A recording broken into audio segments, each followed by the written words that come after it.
Santa María Magdalena Postel, fundadora de las Hermanas de las Escuelas Cristianas de la Misericordia, nacida en 1756, muerta en 1846, 16 de julio.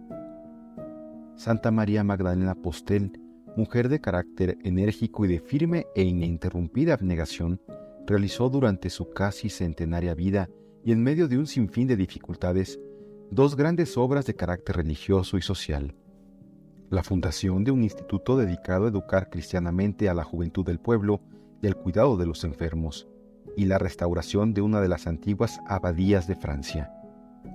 Nació Julia Francisca Catalina Postel en Barfleur, puerto del distrito de Custas, en el departamento francés de La Mancha, el 28 de noviembre de 1756.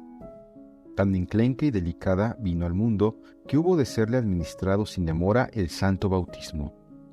Los padres, labradores acomodados y pequeños propietarios de la aldea de La Bretonne, próxima a Barfleur, eran asimismo ricos en fe y en virtudes cristianas, como lo evidenciaron al proporcionar a sus 7 hijos sólida y religiosa educación. En ambiente tan propicio, expansionóse maravillosamente el alma de Julia, siempre fiel a los influjos de la gracia bautismal.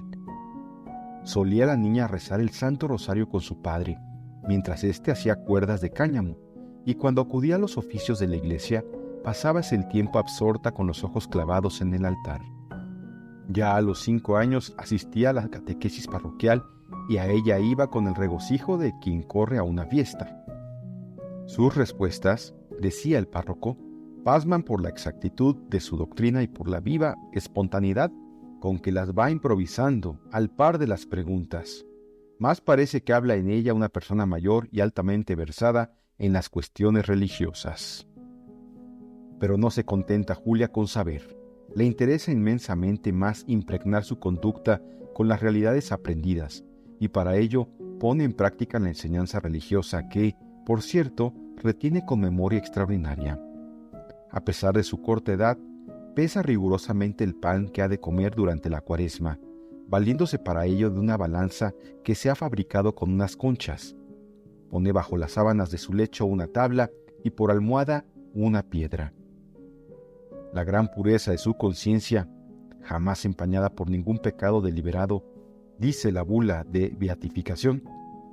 La conducta formal y el vivísimo afecto de la Eucaristía le valieron el privilegio de recibir a los 9 años la primera comunión, en vez de a los 11 o 12, según la costumbre de la época. Desde entonces, siguió recibiéndola diariamente. Después de las clases, llevaba Julia a los pobres las porciones de sopa y leña que para ellos pedía de puerta en puerta. Para prepararla a su futura misión, Dios inspiró a una bienhechora la idea de pagar los gastos de su pensión en las benedictinas de la Real Abadía de Valence.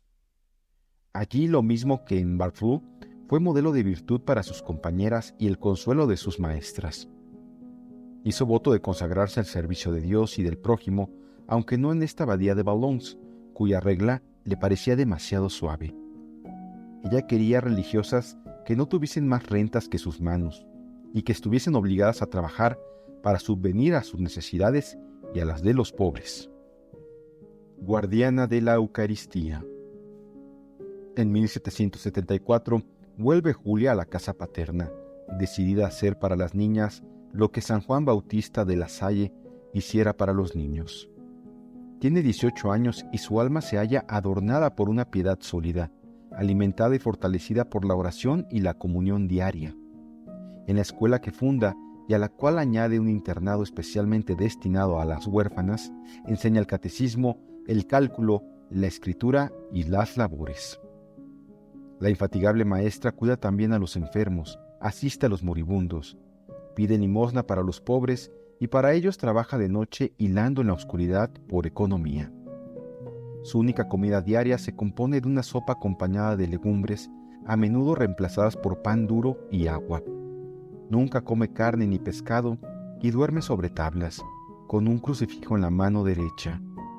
Esta vida de austeridad la acompañará hasta su muerte, sin que la voluntad ceda un ápice en tan riguroso programa. Cuando sobreviene la sangrienta persecución del terror en 1791, Oculta Julia los vasos sagrados y rehúsa, a pesar de las amenazas y de la violencia, asistir a los oficios del cura intruso. En su casa de La Bretonne, debajo de una escalera de granito, dispone, para capilla dedicada a María, Madre de Misericordia, un cuartito de algunos metros cuadrados. Allí, en aquella reducida morada, deposita el Santísimo Sacramento un sacerdote. Julia será la guardiana. Durante el día entero y buena parte de la noche, el jueves toda, hará acto de desagravio por los pecados de los hombres y aún encontrará tiempo en estas vigilias nocturnas para leer las obras de los santos padres y de los autores místicos y ascéticos. A pesar de las numerosas visitas domiciliarias, nunca fue descubierto ni profanado el oratorio. Sin embargo, allí iban sacerdotes a decir la misa, a administrar los sacramentos, a dar la comunión a los niños y a los adultos que Julia había preparado y convocado. Fue facultada para darse a sí misma la comunión cada día, para llevar la Eucaristía a los moribundos cuando el sagrado ministro no podía ir a buscarla y para distribuirla a los fieles que frecuentaban su capilla. Los ángeles custodios, a los que Julia honraba con culto particular, velaban sobre su casa y varias veces, gracias a ellos, franqueó en pocos instantes obstáculos insuperables o difíciles de vencer. Por su oración, procuró a su padre, sepultado bajo los escombros de una casa derrumbada, la absolución de un sacerdote no juramentado. Fundación del Instituto. La muerte de su madre en 1804, la adhesión de una de sus tías al cisma de la pequeña iglesia, disensiones y querellas entre curas y feligreses, pero principalmente la admiración declarada e ingenua con que sus compatriotas hieren su modestia, la apartan de su tierra natal. Además, acaba Dios de manifestarle su misión y particular destino por boca de una niña de 8 años a la que Julia, su maestra, ha preparado para la primera comunión. Usted, le dice la niña en su lecho de muerte, fundará una comunidad religiosa. Durante largos años, sus hijas serán poco numerosas y no será ningún caso de ellas. Luego, la llevarán a usted a una abadía y allí morirá en edad avanzada, después de haberse ocupado en la restauración de una iglesia que ha sido muy célebre en la historia religiosa de Francia. La predicción, que se realizará al pie de la letra, será luz y fuerza para la nueva fundadora, a la cual infundió grandes ánimos aquel anuncio. Tiene Julia 49 años. Los trabajos, las austeridades y las vigilias han alterado su salud, pero no su ánimo. Se marcha de Barfleur, prometiendo a Dios no volver más allí. En Cherburgo, guiada por la gracia, encuentra en la capilla del hospicio al capellán de la casa, Luis Cabart, que desde hacía mucho tiempo consagraba a los pobres su fortuna y su persona. Confiésase con él. Le expone su intención de instruir a las muchachas pobres, de sacrificarse por los desgraciados y de fundar una congregación que tenga ese doble fin. No posee más recursos que la providencia, el trabajo de sus manos y la pobreza personal. El sacerdote cree haber dado con la persona que buscaba para reemplazar, al frente de las niñas desheredadas, a las hermanas de la providencia que aún no se han vuelto a instalar en Cherburgo. Ofrécele su obra, alquila una casa y en ella establece una escuela a la que muy pronto acudirán 300 niñas de la clase obrera. Una de sus amigas de Barfleur ayuda a la directora. Luego llegan 2 jóvenes aspirantes, una de ellas, Luisa Biel, la futura Madre Plácida. El instituto se funda con la aprobación del obispo de Coutances, bajo la dirección del celoso capellán. El 8 de septiembre de 1807, la fundadora, en adelante Madre María Magdalena, y sus 2 compañeras profesan como religiosas. Las hijas de la misericordia, es el nombre que han escogido, se consagran a la instrucción y educación de las muchachas pobres y al cuidado de los enfermos. El silencio y el trabajo serán casi continuos. Observarán la mayor austeridad en la comida y en el sueño. Rezarán el breviario de los sacerdotes, procurarán hacer cuanto bien puedan, llevando al mismo tiempo vida oculta. Vivirán de su trabajo y trabajarán hasta por la noche, a fin de no ser carga para nadie. Muy pronto se presentaron algunas postulantas. La fundadora pudo enviar a 2 de sus hijas a dirigir la escuela de Octeville. En 1811, toda la comunidad se trasladó a esta localidad, pues las Hermanas de la Providencia reorganizaron en Cherburgo sus talleres y clases. Con una generosidad heroica que podía ser fatal al nuevo instituto, la Madre Postel resolvió cederles el sitio para dedicarse solo a los campesinos.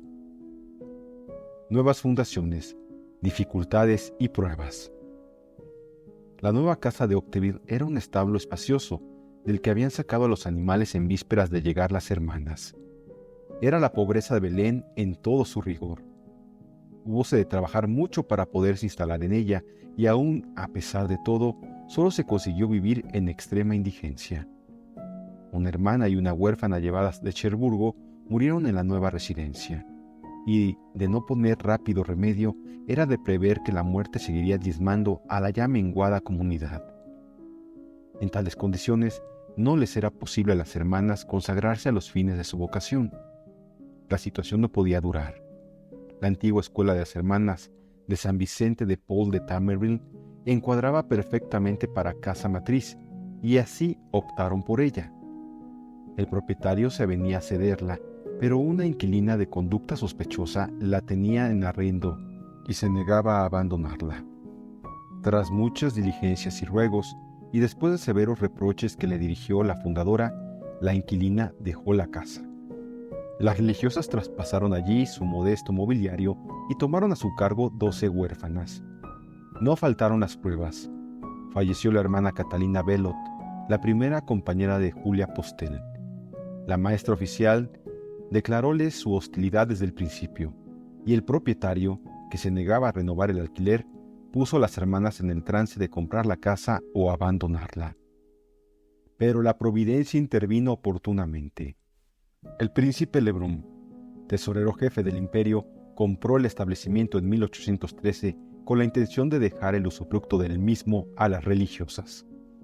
La administración municipal, sin embargo, las obligó a marchar en el siguiente mes de octubre. La superiora, que llevaba la imagen de la Virgen Dolorosa en sus brazos, volvióse diciendo: «Te volveré a ver, Tamerville». En Boulogne, donde se instalaron en una modesta casa alquilada por el señor Cabot, no podían hacer nada las hermanas por haber ya 3 comunidades para la instrucción y los talleres. Viéronse obligadas a despedir a las huérfanas y, para ganar el pan cotidiano, tuvieron que dedicarse a la fabricación de paraguas. Vivían en extremada pobreza, pues no contaban con ningún socorro. Los mismos superiores eclesiásticos que hasta entonces habían dirigido y sostenido a la fundadora, la aconsejaron abandonar su empresa. La obra no parecía tener esperanzas de vida. Había desaparecido todo apoyo humano. Julia, no obstante, lejos de amilanarse, descansaba en la providencia. Las hermanas tuvieron consejo, alquilaron junto a Tamerville una miserable choza y a ella fueron a vivir. El administrador de las propiedades del príncipe Lebrun en Tamerville llegó a ser alcalde de este ayuntamiento. Gracias a él, las hijas de la misericordia pudieron, en 1816, volver a entrar en su antigua casa y acoger algunas huérfanas. Además del cuidado de los enfermos y enseñanza del catecismo, habían tomado la dirección de la escuela municipal, y como la ley exigía de toda maestra examen oficial previo, la superiora, a pesar de sus 62 años, se sometió con toda sencillez a esta prueba para animar a sus hijas. En 1817, para hacer frente a la terrible penuria, vendió cuanto halló a mano, y aunque la comunidad tuvo que alimentarse con hierbas hervidas, nunca faltó el pan a las huérfanas ni a los pobres. Pruebas y alegrías se entremezclaron durante la vida de la fundadora. Marcháronse varias postulantes, y algunas profesas murieron o cayeron gravemente enfermas. Por este tiempo pudo fundar 2 pequeñas residencias en Tour-la-Ville y en La Glacière. Hacia 1827, la madre se vio privada de los 2 sacerdotes que la dirigían hacía largo tiempo. El señor Dancel fue nombrado obispo de Bayona, y el señor Cabart, que había presidido la fundación del instituto, murió y fue sustituido por el presbítero Le Renard. Traslado de la casa matriz. En el convento de Tamerville se albergaban la comunidad, noviciado, pensionistas y huérfanas, y aunque las religiosas fuesen poco numerosas, resultaba demasiado pequeño. En 1832 adquiere la Madre María Magdalena, a nombre de su ecónomo, la vieja abadía benedictina de San Salvador del Vizconde, cuya iglesia y la mayor parte de las dependencias están medio demolidas. Ni siquiera tienen con qué pagar al notario. La fundadora, como siempre, cuenta solo con la providencia. El 15 de octubre de 1832, acompañada de 2 sacerdotes, toma posesión, con su pequeña comunidad, de aquellas ruinosas construcciones. Organiza personalmente la nueva casa. Instala la capilla en el lado bajo al sur de la iglesia. Arregla una extensa huerta, acomoda talleres de tejidos y de costura. Recoge las huérfanas y abre una escuela de pensionistas.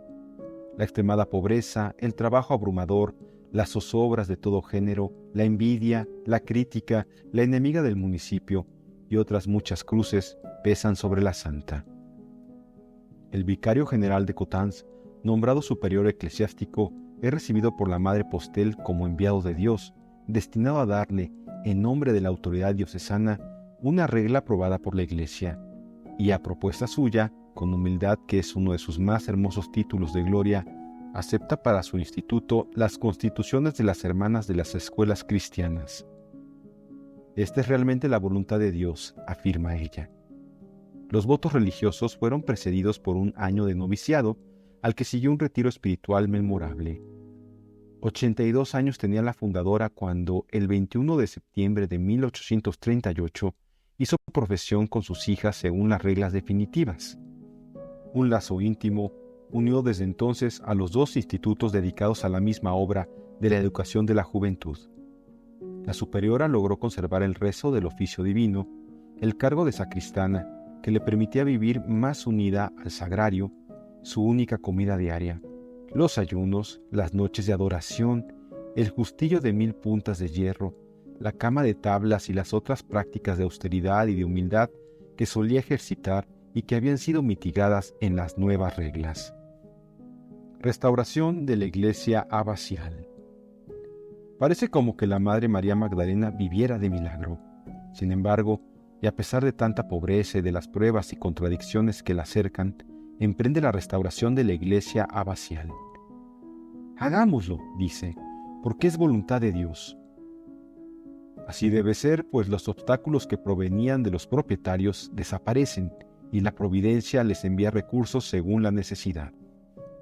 Por obediencia a su madre, la hermana Plácida Viel, que le sucederá en el cargo de superiora general, va en 1842 a mendigar a París, a provincias y aún fuera de Francia, y Dios protege y bendice a la humilde religiosa. Con el objeto de levantar una capilla más amplia y hermosa, la superiora y sus hijas desbrozan el terreno, escogen las piedras y preparan los materiales con extraordinario ardor. Un simple carpintero desempeña las funciones de arquitecto, escultor y capataz. Los exiguos recursos de la casa no consienten otra solución. El 25 de noviembre de 1842, el campanario reedificado ábrese como un libro y se desploma. No hay que lamentar ninguna desgracia personal, por lo que, en acción de gracias, entonan el Te Deum. Como respuesta al desaliento general, dispone la fundadora comenzar de nuevo. Vamos a reconstruir todo a la vez, dice. El dinero no faltará hasta que la iglesia esté acabada. Yo la veré terminar desde el cielo. Se derribó y se volvió a construir. En una piedra angular, la madre hizo grabar estas palabras que eran toda su divisa: confianza en Dios. La hermana Plácida pidió de limosna los fondos necesarios. Viéronse repetidas veces en la apurada situación. Algunos se empeñaban en parar los trabajos y despedir a los obreros. La superiora se opuso terminantemente y la providencia realizó su predicción con socorros inesperados. Reedificada la iglesia, fue consagrada en 1856 por Monseñor de la Mer, obispo de Luzón. Últimos años y muerte de la santa. En los posteriores años, el aumento considerable de vocaciones permitió a Magdalena Postel fundar numerosas escuelas y residencias, una de ellas en París. Contribuyó además a establecer la Congregación de Hermanos de la Misericordia, semejante en los fines a la suya. No obstante su vejez patriarcal, continuó la vida de trabajo y austeridad hasta que la fatiga acabó por rendirla definitivamente. Aún pugnó con sobrehumana entereza por imponerse al propio agotamiento, y en cuanto se lo permitía su extremada debilidad, siguió compartiendo los trabajos con sus hermanas y asistiendo a los ejercicios religiosos, hasta consumir el último resto de su vigor físico. Fiel a su resolución, quiso dar admirable ejemplo de constancia a sus hijas. Entendía que la solidez de las bases sería esencial para el afianzamiento de aquella obra que tanto complacía al Señor. Comprendió entonces que la muerte andaba ya muy cerca y se concentró en sí misma para prepararse al paso definitivo. El día 2 de julio de 1846 anunció a cuantos la rodeaban que la próxima primera fiesta de la Santísima Virgen sería su día postrero en la tierra. Había tenido el presentimiento de lo que realmente aconteció. María Santísima recibió a su fidelísima sierva el 16 de julio, festividad de Nuestra Señora del Carmen. Tenía más de 90 años y pudo, siguiendo la práctica de toda su vida, comulgar por la mañana y rezar el oficio del día. Sus últimas palabras fueron: «Dios mío, en tus manos encomiendo mi alma», después de las cuales expiró plácidamente. Durante las exequias, más bien que rezar por el descanso de su alma, se encomendaban todos a su intercesión. El cuerpo, colocado en la cripta situada en el coro de la iglesia abacial, fue luego trasladado a la capilla de la Cruz. Allí, bajo una arcada hecha en la pared, se levantó una tumba sobre la que domina la estatua de piedra de la Madre Postel. Está representada de rodillas delante de una cruz en la que están grabadas estas palabras: «Obediencia hasta la muerte». Innumerables gracias y prodigios asombrosos que se obtuvieron por mediación de la humilde fundadora en favor de su abadía contribuyeron a propagar su devoción.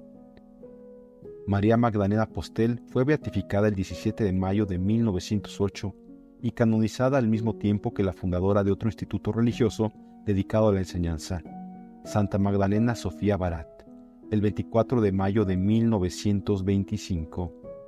Celébrase su fiesta el 17 de julio, día siguiente al aniversario de su muerte.